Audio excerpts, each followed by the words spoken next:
about financial literacy. I know Justin and I always talk to you all about diverse our accounts and making sure you have enough money, and I know that's always stressful, especially for college students. And so Giovanni has been kind enough to drive all the way from Oklahoma City? Yeah. Oklahoma City to come and talk to you all. And so he has some pretty impressive credentials. He is a financial literacy counselor and educator. And so he travels all over Oklahoma to do essentially what he is doing now. So if you all would please be so kind to give him your attention and to participate. I know he's going to have some great stuff for you all. Thank you so much. Oh, thank you. Thank you. So, anybody needs to go to the bathroom, go right now because we'll be done by 10.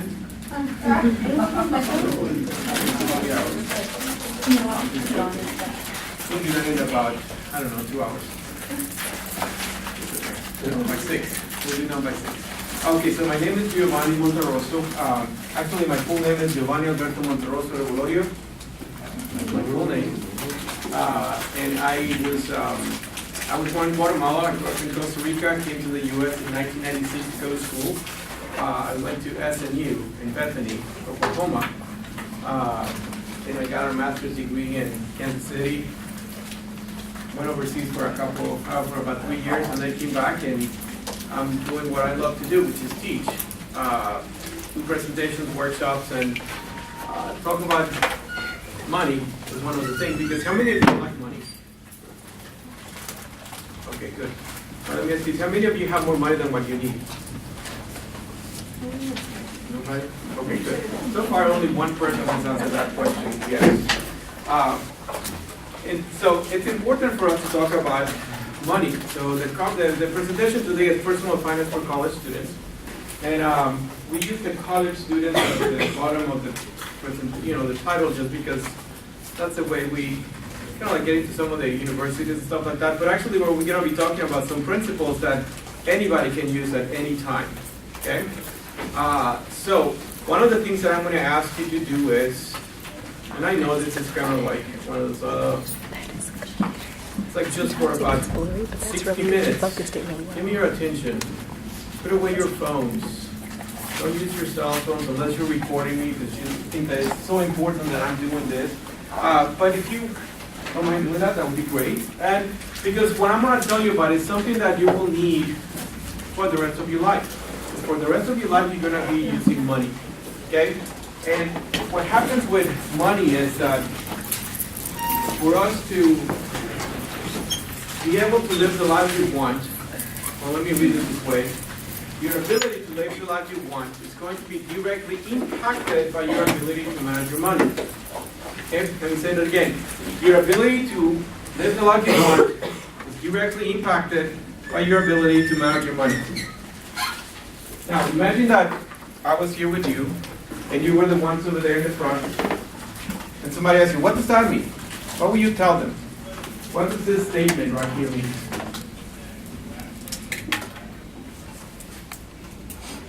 I have a finger that likes to point to people, so if you don't answer, no, stop pointing. Yeah, what do you think? Well, you have to learn how to manage your money in order to live, to be able to think of things and live the way you want. You have to manage it. Okay. Which means to be able to decide between wants and needs and desires. Okay. You can't manage those things if you don't have enough money to do it. You're looking to live. There you go. Okay, so yes, that's right. So you're right. You have to learn to manage money because you need to learn about, needs and wants, and you have to be able to have the money to do the things you want. And hopefully the things you want are the things that will lead you to have the life that you want to have. Okay? Now, somebody else from this side right here in the room. We have one from. Yes. Just like people say act their age, some people need to act their wage. Let's say that again. Some people say you have to act their age. Uh-huh. Some people have to act their wage. There you go. So people you have to act your age. Some people have to act their wage. Yeah. Okay, there you go. I like that. I never heard that put it that way, but that's live within your means. Yep. That's right. Great. Now, let me tell you a little short story, just to illustrate what this means to me. I'd say, I told you that I was in Costa Rica, came to the U.S. in 1996 to go to school. My first semester at school, I was, minding my own business one evening, watching TV, putting off homework for the next day, and I got a phone call from this guy, really nice guy, and he was working for a bank, and they were offering credit cards to college students. And I was like, oh, you're giving away credit cards? I'll take one. Gave my information, and about a week later, I got a letter in the mail that had a credit card with $1,000 spending limit. Like, yeah, cool, I could do stuff now.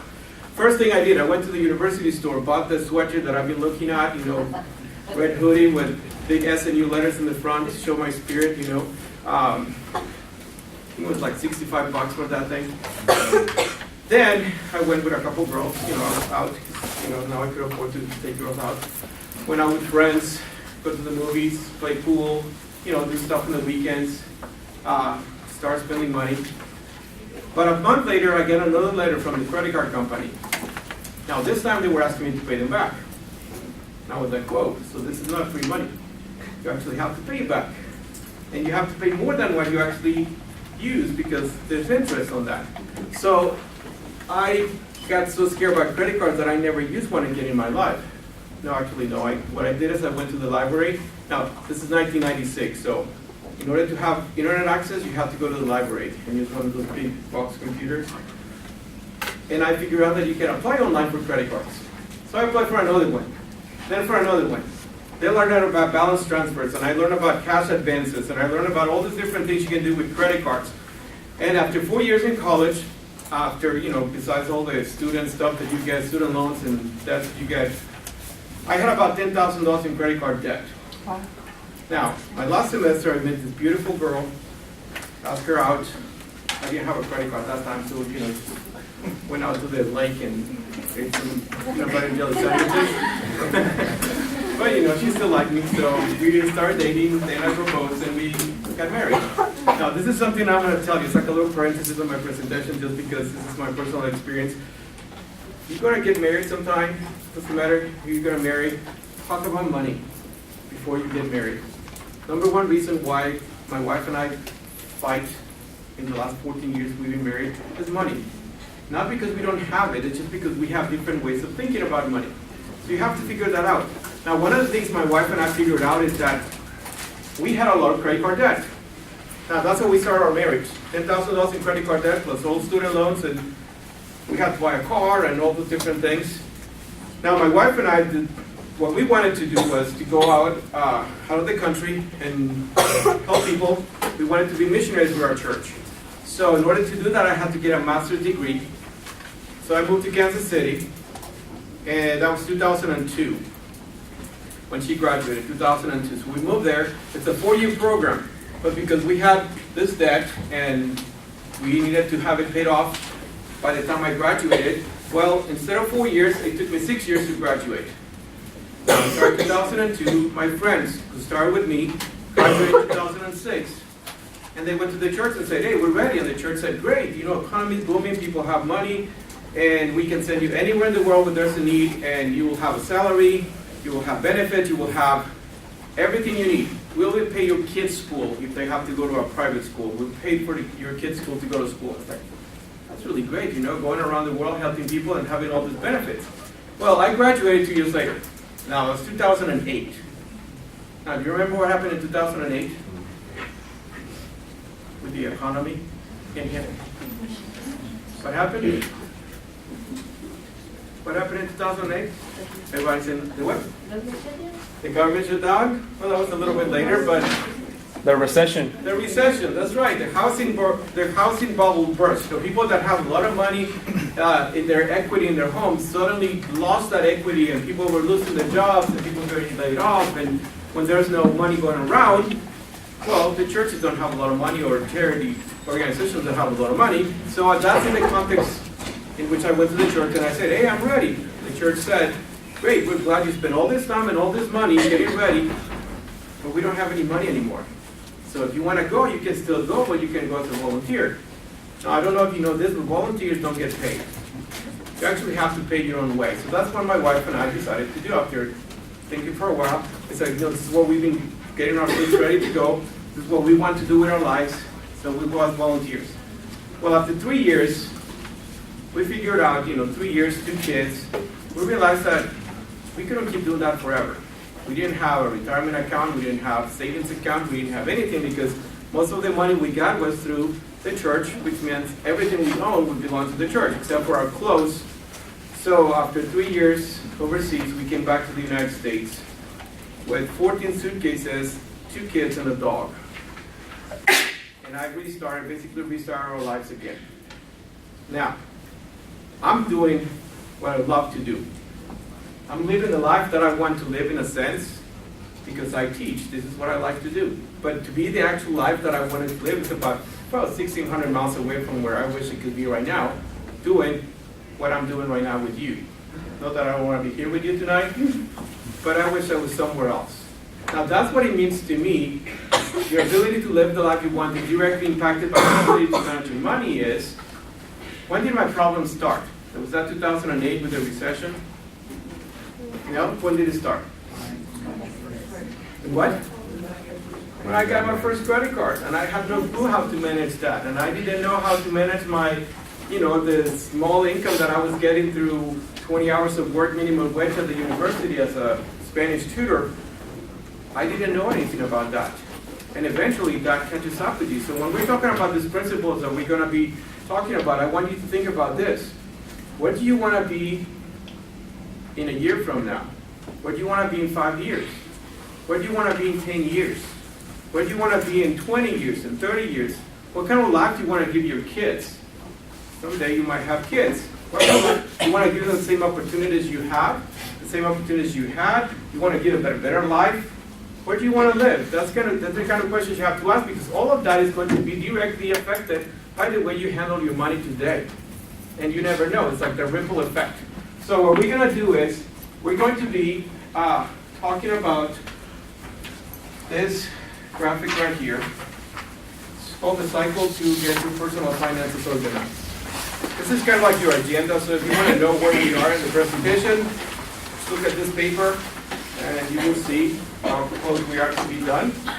But the first thing you have to do is you have to get your personal finances organized. And let me ask you this. How many of you have ever gone to the doctor? Okay. How many of you have gone to the doctor more than once? Because you're kind of pretty familiar with this process that I'm going to describe to you. When you go to the doctor, well, you set up an appointment. You show up on the date of your appointment. You check with the lady at the counter. They make you wait. Then the nurse comes out and calls your name. Giovanni Monterroso, that's me. Okay, thank you. And I walk in with the nurse. You walk in with the nurse. What does the nurse do? What do they do with you? The what? Take vitals. Take the vitals. Yeah. What kind of vitals do they take? Blood pressure, temperature, your height, your weight. Now they do that. They only do that the first time you go to the doctor. Is that correct? They do that what? Every time. Yeah, that's right. They do it every time. Now, why do they do it every time? Okay, so to update, to check out what's going on. And then have there been any changes? Okay, well, what happens with your personal finances, and I want you to think about this idea of the nurse, that you visit, that you have to go through this process every time. When you organize your finances, you have to think about what is called net worth. Okay, there are two terms that you have to be thinking about. One of them is called net worth. How many of you have heard that term before? Okay, what is net worth? You read. I can't tell you what it is, but I've heard it before. You heard it before, okay. Anybody know what net worth is? Anybody in accounting or finances here? No, not yet. What is net worth? Okay, it's that's what you're worth, okay? That's right. It's the total worth that you have, okay? So how do you figure that out? Well, let me tell you this. Net worth is also like a measurement of your financial health or your financial wealth, okay? Now, the way that wealth works is not the way that we usually think about wealth, okay? Let me show you something in here. Let's see if this is the one. Yeah. Look at this picture and tell me, who is the richest person in that picture? Who is the wealthiest person in this picture? Homeless man is the homeless. Huh? You think the guy with the bank loan?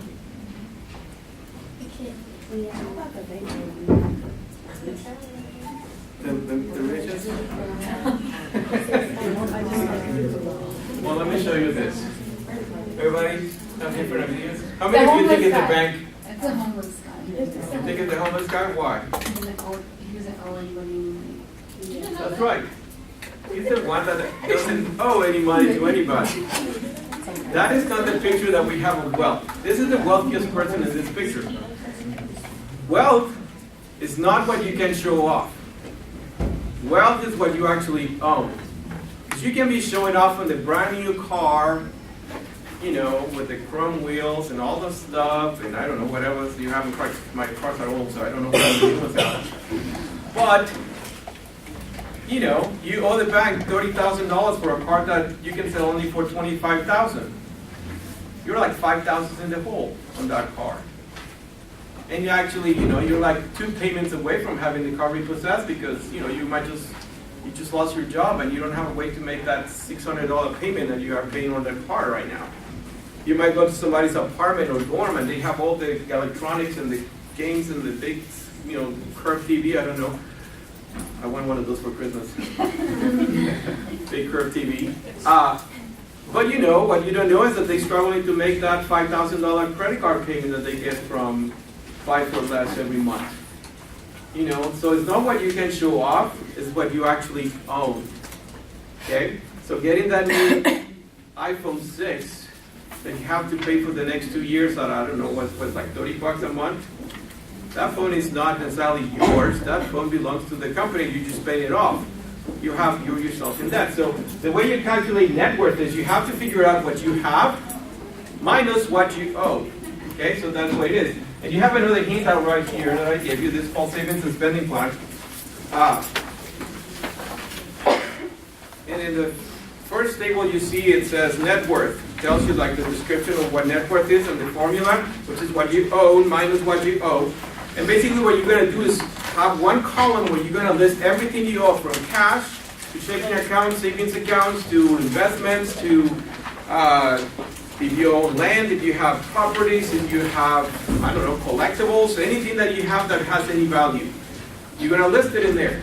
Now, you have to make sure you list the real value of those things, not the sentimental value of things. Because the real value is what they actually pay you for, not what you think that thing is worth, okay? So you might have that car that you've been taking care of for like so many years. You think it's a classic, but you know, it still has about 10 years before it becomes a real classic. So nobody gives you more than $10,000 for it, you write $10,000 for it, okay? I'm just trying to sell a car right now that I think is worth $17,000, but nobody's offering me more than $13,000 right now, so I'll have to sell it for $13,000. That's what it is, okay? So you write everything in here, and then the next column you write everything you owe. Credit cards, student loans. Whenever you have a mortgage, we have credit. If you owe money to your parents, if you owe money to your friends, you write it down in there, and then you come up with a number at the end. Now, the reason why you want to look at that number right now, you might not have a lot of stuff that you own. You might have more stuff that you owe, and your number might be negative. Like maybe that student loan guy right there with minus $66,000, you know. Hopefully it's not that much. But you might be in the negative. But the whole idea with this is like going to the nurse. You're going to the doctor where the nurse checks you. You're going to see today. Well, today I'm in like, I don't know.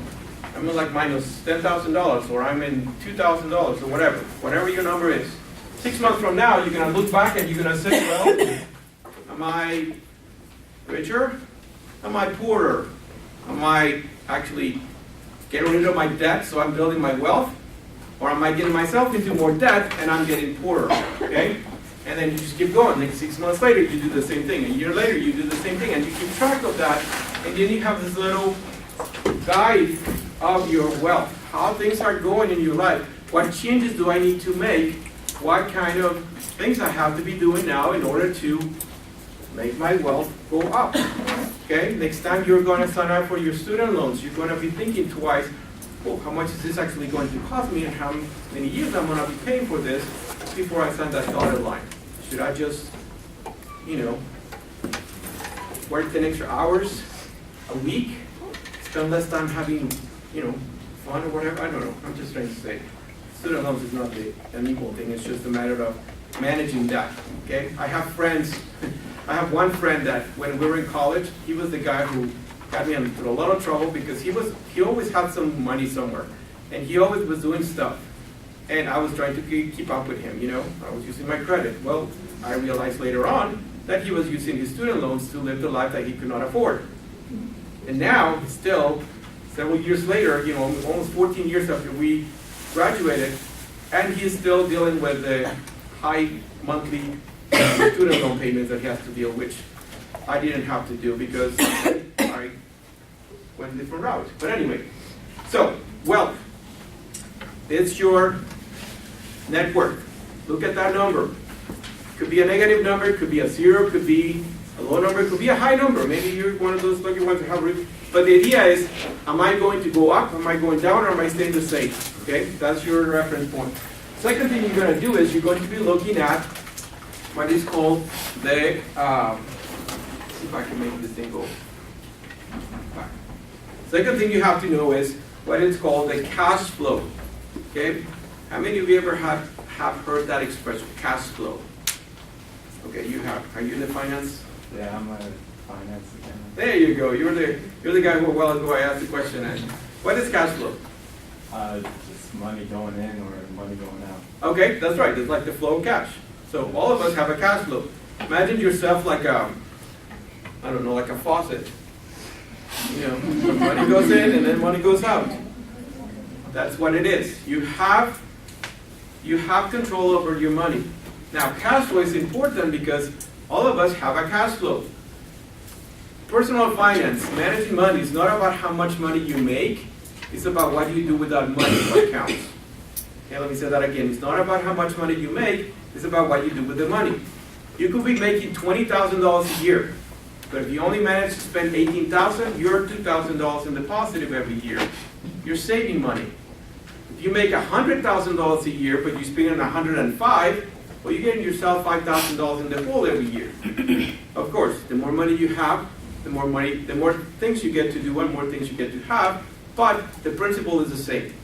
What you do. Now, on this handout again, which by the way, this is just a sample. You can do this online. You can download apps, whatever, to do this. But the idea is you're going to write down in one all your sources of income. Okay? Now, sources of income have to do with not just your paycheck. It has to do with any income that, there's three kinds of income. One of them is called fixed income, which is like your paycheck. You get it every week, every month, every 15 days, every 2 weeks, whenever you get paid, and you know how much you get paid. Then you have variable income.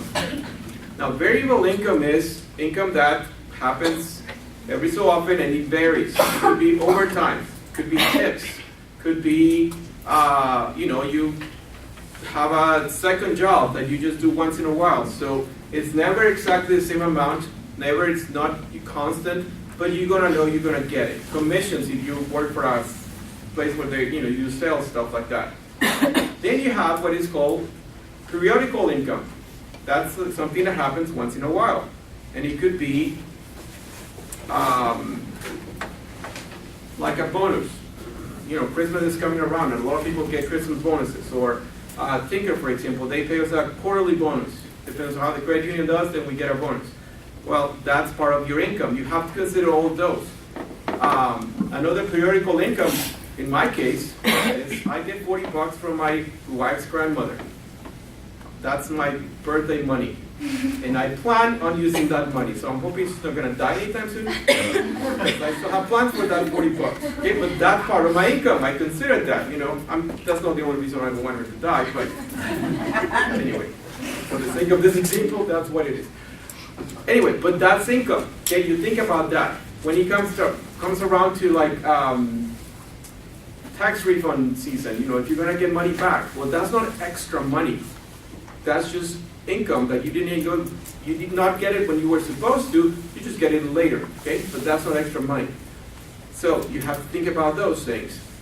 You put it all together, and you start thinking not in a, well, let me describe the situation to you. There are people who do this kind of thing. Let's say they get paid every Friday. So they get paid on Friday, they go party on Saturday, they go shopping, they go grocery shopping, they pay some of their bills. They get to Wednesday, and they're like, man, there's only $10 left. And hopefully I won't have to put gas tomorrow because I have to make it to Friday. And then you get to Friday and you're like, oh, I can breathe again because now I get paid. Then you go again. Saturday you go shopping, you go partying, whatever. You get to Thursday, you have $30 in your pocket and you're like, oh, I don't feel like cooking tonight. I'm gonna go out to eat, go to the movies, or get a movie at Redbox. Just go have some fun. Tomorrow I get paid. What kind of lifestyle is that? Lavish. Lavish. What did you say? Check to check, yeah. Paycheck to paycheck. Have you heard that expression before? Living paycheck to paycheck? Well, usually we hear that in the context of people that don't have a lot of money. But in reality, it's people that have such short-sighted view of their money that the money only has to last them until they get paid again. So if I have more, I'll just spend it because tomorrow I get paid again. If I don't have any, I'll just suffer until I get paid again. And that's what happened. So you have to start thinking about your money on at least on an annual basis. Start thinking that you're going to get money throughout the year that will cover certain expenses. Now the reason why is because you will also have the same thing, the same way you have fixed, variable, and periodical income, you will have on the other side of your faucet, you have fixed, variable, and periodical expenses. Okay? Just to give you an example, what I'm talking about.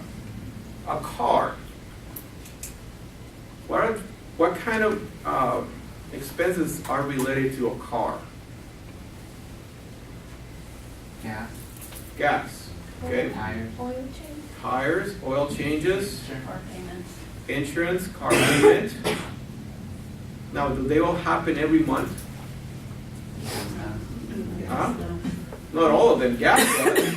Now, do you spend the same amount of gas every month? No, it varies. So that's a variable income. Your car payment, is that the same every month? Yeah, so that would be a fixed expense. Gas will be a variable expense. Now, thinking about a car, what would be some of those periodical expenses that you have with a car? And you mentioned some of them, huh? Repairs. You mentioned something over there. Oil change. Oil changes. Somebody said tires. Some of them might happen like every 6 months. Some of them might happen every 3 months. Some of them might happen every 3 years. But there are expenses you're going to have with the car that you have to consider. My boss right now, my manager, is kind of creating a table, and you can find some of those slides, but he created this detailed table where you can put the type of car that you want to buy, and then you enter the mileage, you know, like it usually tells you like city and highway mileage type of thing. Enter that, and then an average, you know, like just an estimate of how many miles you're going to drive every week. And he basically will tell you what will be the cost of that car in a 5-year period. So, a car that you think you're going to buy a new Honda that says $199 a month, well, in reality, it's more like $650 a month. If you consider that within the next 5 years that you're going to have that loan, you're probably going to have to change your tires once. You're going to have to do several oil changes. You're going to have to do some minor, maintenance, not just the oil changes, but a little bit over, different things that you have to do with the cars. And then you average that through the months, it comes up to about $650. So it's not just the car payment, it is the full cost of the vehicle, okay? Now, why am I telling you this? Is because life happens that way. You have fixed expenses. Give me some example of things that you have to pay every month. Rent. Cell phone bill. Cell phone bill. What did you say? Cell phone bill. What else? Car payments. There you go. Insurance.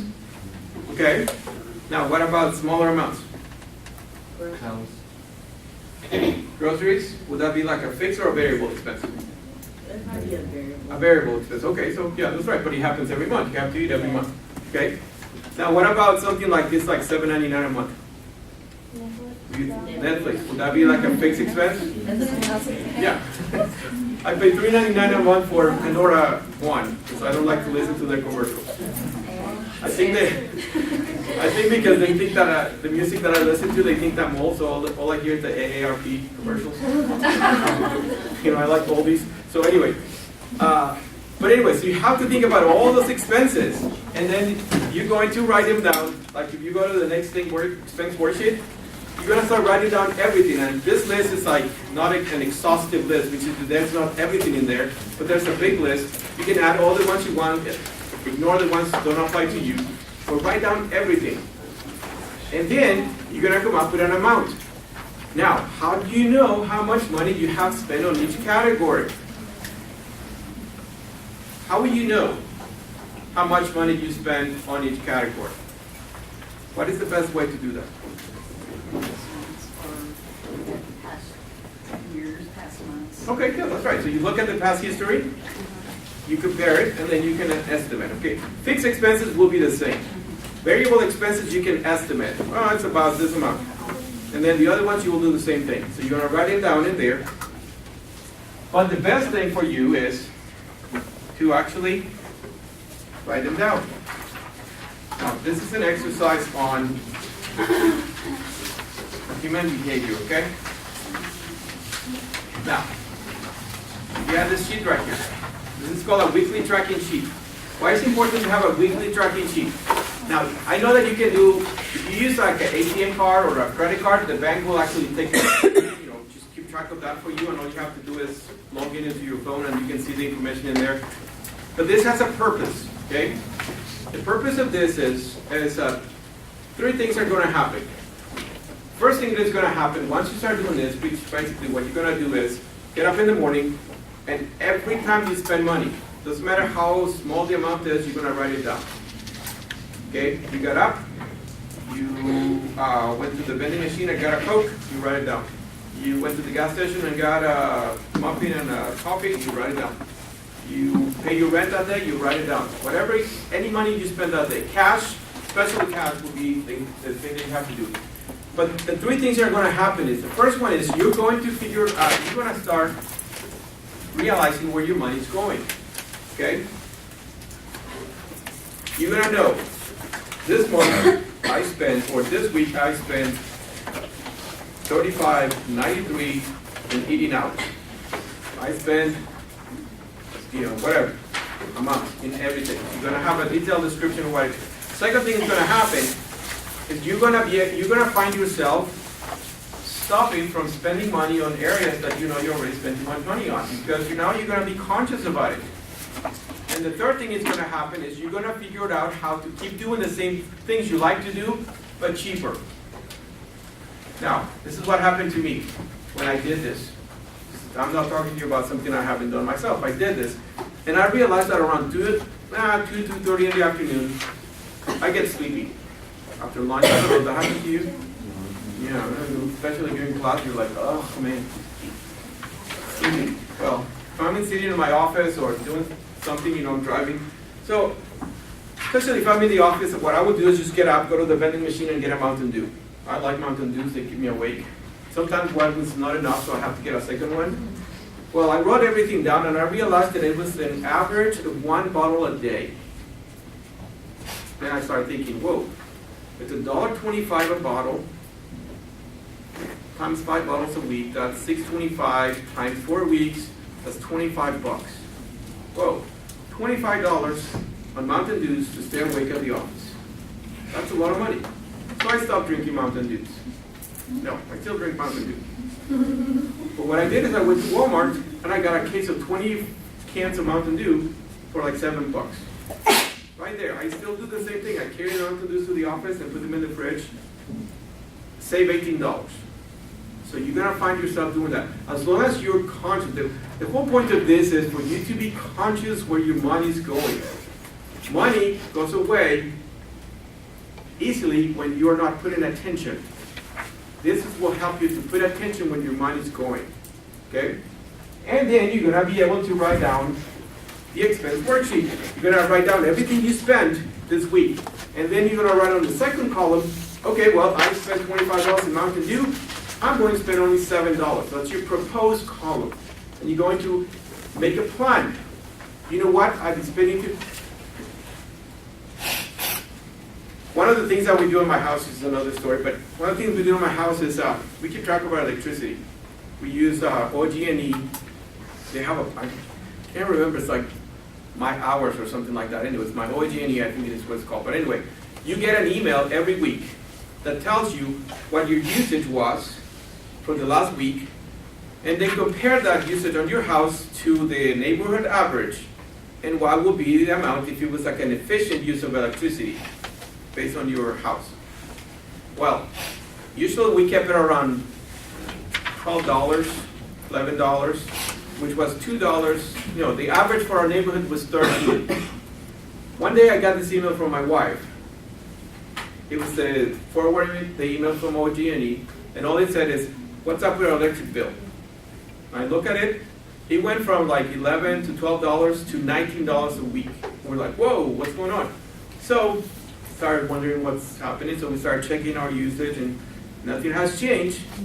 The only thing we realized was that our 4-year-old, Ian, he was tall enough that he could walk into a room and turn the light on by himself. So he would just walk in and turn the light on. Now, he was still not tall enough to turn it off. So he was leaving lights on all the time. And that's what was causing our electric bill go up. So what I did is when my kids got them together, I have 2 of them. Colin, he's 9 right now, and Ian is 6, but this is when they were like 7 and 4. So I got them together and I explained to them, hey guys, electricity is, at that level. I'm a teacher, so I can do that. I explained to them and I said, okay, I'm gonna make a deal. If by next week, we bring our usage to the average, I didn't go to the efficient, I said to the average, $13, I'll take you to Pops. Have you ever gone to Pops? Yeah. That gas station over there on Route 66, we have like all sorts of flavors of drinks and stuff. Anyway, it's a pretty cool place. Just Arcadia, is that where it is? Yeah, anyway, if you're ready to go there, it's kind of cool. My kids love it. They like to drink all sorts of weird stuff. Anyway, so I'll take you there. So, for the next week was, Daddy, you left the light on in the bathroom. Can you turn it off, please? Daddy, the light was on the, turn it off, please. House was dark for the whole week. We got to, at the end of the week, we got the email. And I look at the email, $13.45. It's like, I told my kids, hey guys, $13.45, yay, we're going to Pops. And I say, hey, hold on a second. What was our goal? $13. $13.45. So we actually left the lights on a little bit longer somewhere over there, so we're gonna reach our goal. Now, I still took them, okay, don't worry. And he was on it. I took them there because my oldest son, he said, Daddy, I have a great idea. When he said that, I just laughed. I have a great idea. Okay, you take us to Pops, and I'll give you the 45 cents from my lights. And I said, okay, give me the 45 cents and I'll give you. So we saved $6 that week. Of course, I went to Boston and spent like 24. But that was the only time I had to take them. For the next other time, they already know that electricity costs money. And if you leave the lights on, it's gonna cost you money. So we figured out a way to reduce our cost, by being aware of how things are happening. Like when you drive your car, I don't know if you know this, but if you have one of those cars that have the little mileage indicator, like what your mileage, if you try to keep that's one thing is the mileage, but the other one is the RPM for your engine. If you try to keep that between not going over 3,000 RPM, 3,000, yeah, that's what it is, and try to drive that way, you can get the maximum amount of mileage out of that car. I do that with I have a Honda, and I almost get like 34 miles a gallon. It's a 2006. Because some people at the stoplight, and it just turns green, it's like, and then you just stop 50 yards away and you stop again. That's like, $10. That's what I tell them, and that's how somebody just flying over, you're just spending more money than I am. But anyway, that way you can save money. That's like, $3-4 that you might save a week on your gas bill. And that would be money that you can use for something else. Anyway, so keep track of your account, okay? Now, again, two things you have to know. Two numbers you need to know. First of all is your net worth. How rich are you? Second number you need to know is your cash flow. Am I spending more or less than I am making? Okay? So, now, I got ahead of my presentation. So, all of that is just basically what that means. You're going to be creating what is called a budget. Okay? And a budget, I don't like the word budget just because it sounds like diet or exercise to me. It's more like a savings and spending plan. Instead of the money controlling you, you're controlling where your money's going. You're giving every dollar that you make an assignment, specific task. Now, in order for you to be able to do that, you have to set goals. And when you're setting goals, you have to set them specifically. When I'm talking about specific, and you probably run about it in school, you just have to set them on cost and time. How much is it going to cost me? How long is it going to take me to get there? Okay? Then you can start planning. Just going back to the idea of the example of the car, my wife and I, we have one goal, which is that every time we do an oil change, I don't have to use credit for that. I can just pay it cash. Now, the way we do that is, we calculated 2 cars, 2 oil changes a year, $30 an oil change, that's $120 a year. We divide it by 12 months, $10 a month. We get paid twice a month, that's $5 every paycheck. So every paycheck, we take $5 and put it into this account that says oil changes. Okay? That's our goal. It's a short-term goal. It's a 1 annual goal. But what that means is when I need to do my oil change next month, I already have the money. I don't have to worry about where the money's coming. You can do that for Christmas. You can do that for birthdays. You can do that for trips. You can do that for your mortgage down payment that you're going to pay someday. You can do that for your next car down payment. You can do that for whatever goals you want to have on your life. Financial goals. Set goals and then just stick to them. And you're going to make them reasonable and realistic. You said something before. What was it? Living, act your wage. Act your wage. Yeah, act your wage means live within your means. When you set out your goals, they have to be realistic. Okay, what is what I can actually afford? Don't look around to other people, what other people are doing, because that's what's going to get you in trouble. That's what got me in trouble when I was in college. It got me in trouble because I was trying to keep up with other people that I had no idea they would get themselves into debt either, but I was just trying to keep up with everybody. Do what is good for you and for your future. Okay? Now, once you set your goals, you have to think about it this way. It's a personal thing. You cannot blame me if in 5 years you're not where you want to be financially. Okay? This is not the one time that you're going to change your life forever. Good ideas, good things that I can tell Giovanni, you, I am but it's up to so you. sorry. We have some students that have to go, but Oh, does it's any- time already? Oh, no, you're fine. Does anyone have the evaluation forms? I don't have them. Oh, I know you don't. I'm talking to. Yes, thank you so much. Okay, no problem. I'm so sorry to get into that. It's okay. I thought I was like speaking too long. You were I'm fine. doing okay. Okay, great. You have at least about 15, 20 minutes. Okay, great. Yeah, we'll be done in about 35. Okay. Okay, so personal things. So you have to learn. Okay, this is not the only time you're gonna need. You're gonna be anytime you get read something online. If you can, listen to a financial advisor, listen to a financial conference, whatever. Learn about things. Now, a good place to start is called Balance Track. It's called Balance Track. It's a website online. It's a free service. It's basically online workshops. Okay, and you can learn about different things, like from buying cars to how to manage your checking account, to how to start saving for retirement, how to save for the 10 steps to financial success, identity theft, money management, all the different things. Anyway, the idea with this is it's up to you to learn the most you can to save your money. Okay. I like the example of the cars just because it's one of those easy ones that you can just keep hitting at them. But buying a car, I wish I would have known that you never start Find a car by telling the dealership how much you want to pay a month. Because if you tell them, I want to pay $350, you're going to walk out of them with a $350 payment, even if you could have just bought a car that was only $200 payment. You're going to walk out with a $350 payment. Because you're giving them permission to do that. And they're going to sneak a little bit more in there. But there's a workshop right there that teaches you about that. When you buy your next car, you can learn about those things. So make sure you read, you study, okay? Now, the next thing you have to think about is, once you set goals, then you have to start saving. And saving has to be a habit that you build. Saving is not something that comes naturally to us. If we get money, we spend it. For some people, it might be like a lot easier to save the money, but for most of us, it's, I get the money and I want to spend the money, because there's always stuff that I want, okay?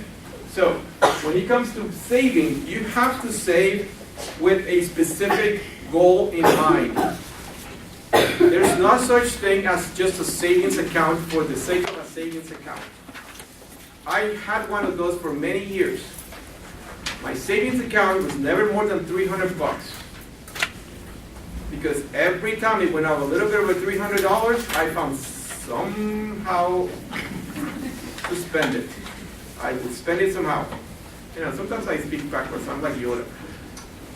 Anyway, so when you give it a purpose, like right now we have with my wife, we have this money that we save. We'll save almost like about between 15 and 20% of our income goes into the savings accounts. Now that is money that has specific purpose. Okay? Some of it is vacation, some of it is clothes, some of it is summer, some of it is Christmas, some of it is trips, some of it is retirement, some of it is a vacation we're going to take in 5 years with kids to Disneyland. So whenever I feel the need to spend money, I come to my wife and say like, you know what, today I don't feel like eating cooking tonight. So let's just go out and eat. She's like, well, how are you going to pay for it? And I'm like, well, we have money in the savings account. And she's like, that money's not for you now. That money is for this, and she's giving me the list. When the money has a purpose, you're going to be less likely to spend it. And you're going to be able to save. That that savings account that was never more than $300, right now it has more than $8,000 in the last 3 years that we've been putting money in that account. It just grows. Of course, every dollar that is in there, my wife can tell you what the money is for. Okay, I might be able to figure it out, but I let her keep track of that, okay? So, just to give you an example, one thing about money is that if you start saving little, it's going to grow. Let's say you save $50 a month. If you save that and put it under a mattress, you will have $18,000 after 30 years. But if you invest it, and you ended up with I don't know, an average earning rate of about 6%, possible, you ended up earning $32,476.88 in interest.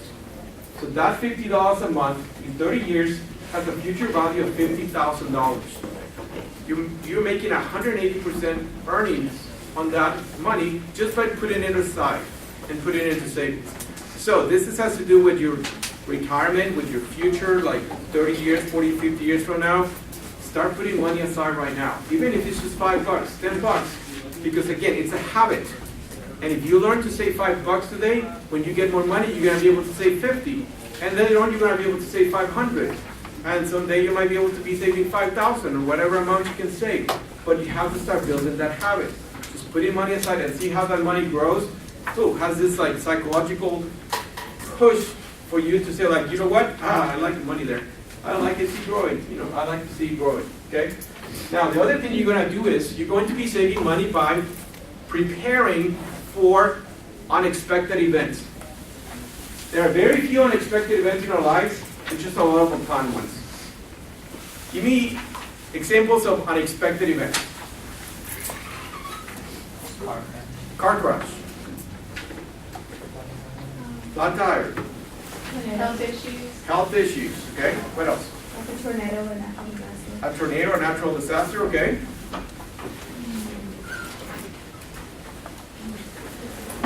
That's the one that I always hear in every class. Pregnancies. Pregnant women. Anyway, dad, you know, Now, let me ask you, are those really unexpected, or just you didn't expect it to happen when they happen? Huh? Yeah, I mean, if you're having sex, chance of getting pregnant is really high. If you're driving on the street, chance of getting a flat tire is really high. If you're driving on the street, again, you might get into an accident, it's possible. If you live in Oklahoma, chances of a tornado coming and blowing up your house is really high. Okay? Now, sharknado, whatever they call that, that's kind of unlikely, but it could happen. You didn't get that. Have you seen that movie? Sharknado? Anyway, very, very few unexpected events. What that means is protect your assets. If you have car, get car insurance. Start taking money for a for your deductible. If you have a home in Oklahoma, get homeowner's insurance. If you're renting, get renter's insurance. You don't want to lose all that stuff, all that money, because you're not ready. Okay? You know that kids, they did a study that parents, an average middle class family will spend $250,000 raising their kids from 0 to 18 years old. So if you have kids, you're gonna spend a lot of money. They're gonna be expensive. So protect your assets, protect your money. Plan for those things. Now, once you start saving, you also have to figure out what we call I call them leaks. Imagine that idea of the pipe. Okay, you have money coming in, money going out. You have a pipe. You start making holes in the pipe, money starts like sipping away, dripping away, getting wasted. That's what it's called, leaks. And some of them happen when you, for example, don't keep an eye on your checking account. You need to keep an eye on your checking account. Let me ask, why is it important to keep an eye on your checking account? Do you know what? Make sure you have enough money to Okay. you don't want to have a negative overdraft. That's right. You want to make sure you have the money there. You don't want to have to pay extra fees, because an extra fee at NSF, which there was a girl that came to one time to our counseling session, and she's like, "Where do you budget for NSF?" And I'm like, "What do you mean an NSF?" "I don't know. Is that thing that charges me every time I write a check?" I'd be like, "Non-sufficient fund fee." She thought it was part of banking, that you have to pay $35 every time you write a check. So you didn't write that many checks, don't do no checks. Anyway, that's not part of banking. If your bank is charging you $11, $12, $15 for having a checking account, change your bank, go somewhere else where they don't charge you. That's money you're giving away. Another reason why you want to do that is identity theft. You don't want to be letting somebody else use your money. Okay? That's the reason why you want to keep track of your checking account. Another one is your bills. Treat them responsibly. Because it might not cost you, find out if you have a big deal to pay your electric bill late. They won't turn the lights off right away, so I can pay like a week later. But they're going to charge you $3. Well, that's like going into your pipe and just making a little hole that is going to drip $3 of your money, your cash flow. Plus, if you keep doing that all the time, the next time you move and you have to get service somewhere else, they're going to look at you and say like, "Oh, this always pays late. We need to have a deposit of $150 before we give you service." Now it's costing you more money for doing that. Treat them responsibly. Your cell phone bills, your electric bills, your anything that give you a chance to pay late with a late fee, don't pay late. That late fee is money slipping away. Pay more than the minimum payment on your credit cards or your debts. You know that the car payment is the minimum payment on a car loan. You can always pay more, pay faster, pay less interest. Just give you an example right here. Let's say that you go and get a $2,000 computer, you got the store credit for 18%. They tell you it's $40 a month. It's going to take you 24 years to pay it off, which I don't think that's 96. That's a long time.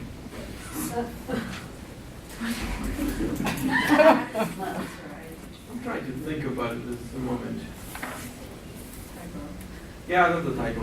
It's supposed to be 96 months. 96 months, and forget about it. I'm more confused about that. Let me tell you later, because I memorized it, because I know which thing. This is what happened. I'm doing a master's degree at UCO, and I used my work jump drive because nobody had one at that time. And I put it in the computer, and every time I look at it, I don't have to forget that. I should not forget that.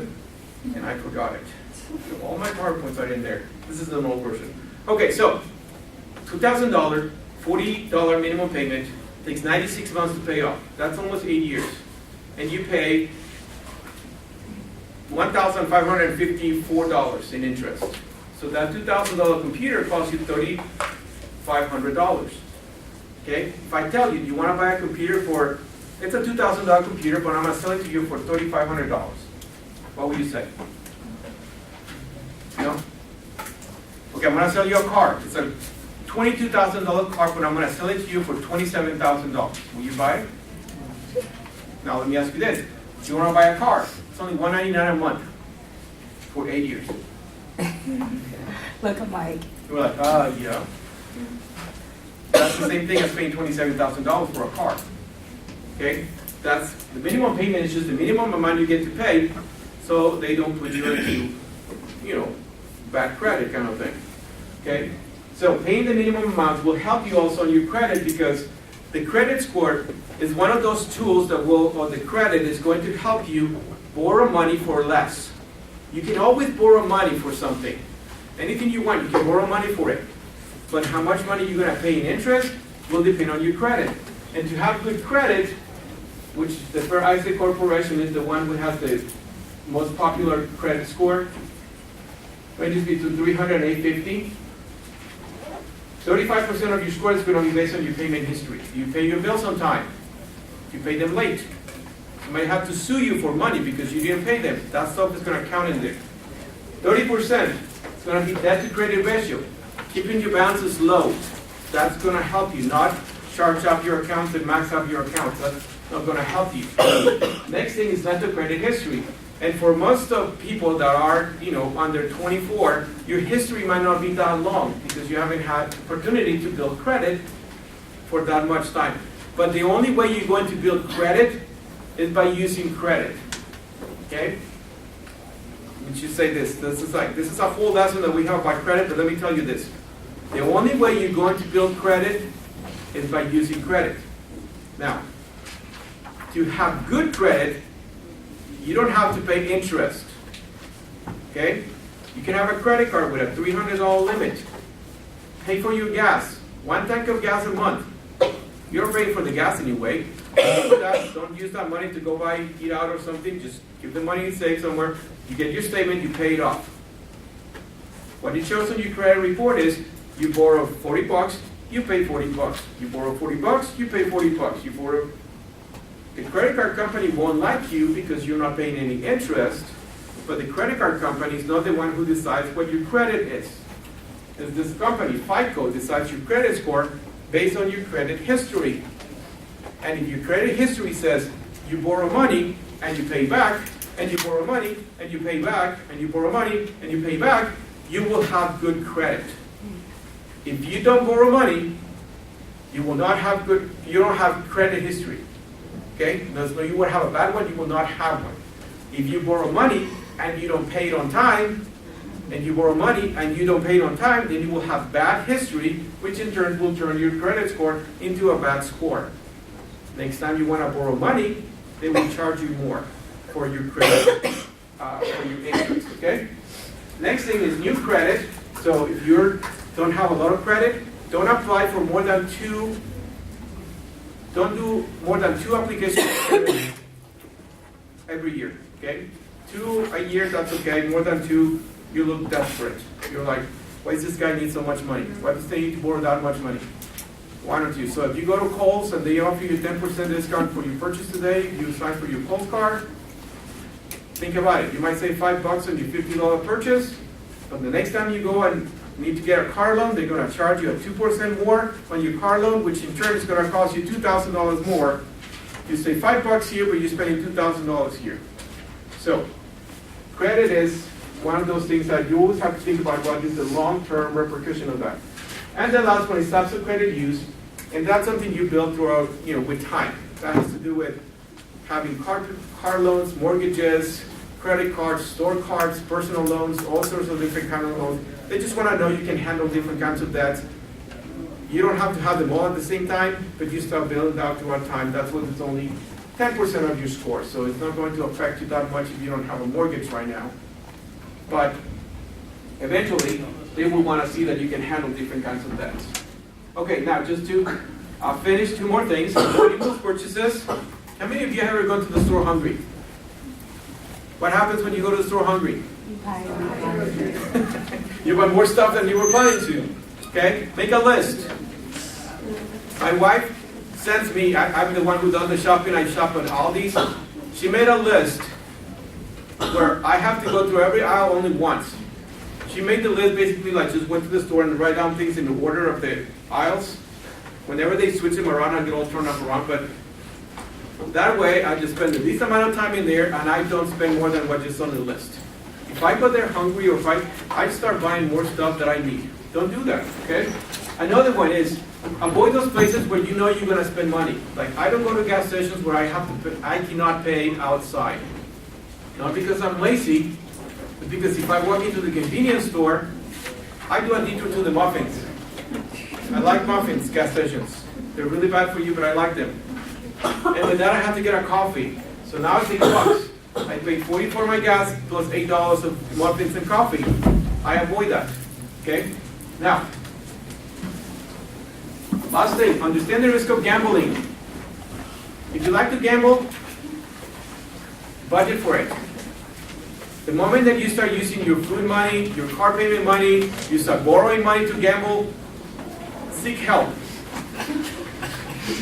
3% of Oklahomans have a gambling addiction, and it is a high percentage on people that are between 18 and 24 years old. That's the highest growing number of people getting into gambling addiction problems. So, I'm not saying it's a good or a bad thing to do, but if you like to do it, budget for it and stick to it. If you lose your money, okay, if you win it, you can gamble it again, but be careful about that.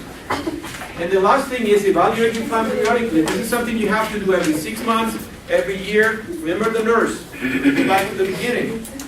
It's something you have to constantly do. And always keep improving and always keep learning and reading things, okay? In I don't know, an hour that I spent talking to you, I can give you so much information, but there's way more out there. But at the end of the day is, to live the life you want, it's going to be directly impacted by your ability to manage your money. Okay? So remember those things. Anyway, any questions or comments? Yes? Oh, you just put your sweater on. Yes? When you manage your credit, how do you get it back? If you damage your credit, well, usually you damage your credit by not paying bills on time, having too high balances. Basically start doing the right things. Start paying on time. If you have aggressive collections, pay them off. If you have too high balances, stop using credit and start paying them down. And that eventually will help. Repair your credit takes longer than just building credit. When you don't have any credit, you can start building credit really fast because you can prove yourself. But if you have credit and then you ruin it, it's just going to take you way longer to fix that. Okay? So, great. Thank you very much for your attention, guys. Another group. Thank you so much. Yeah, let's give a round of applause. You can say that if you have any specific questions. Giovanni is more than happy to answer them, and don't ask, I wouldn't ask me anything. I mean, if you value your savings and your money. But if you need to pick up more handouts, pick up more handouts. Thank you all so much. Make sure you give me your evaluation and make sure you sign it. So,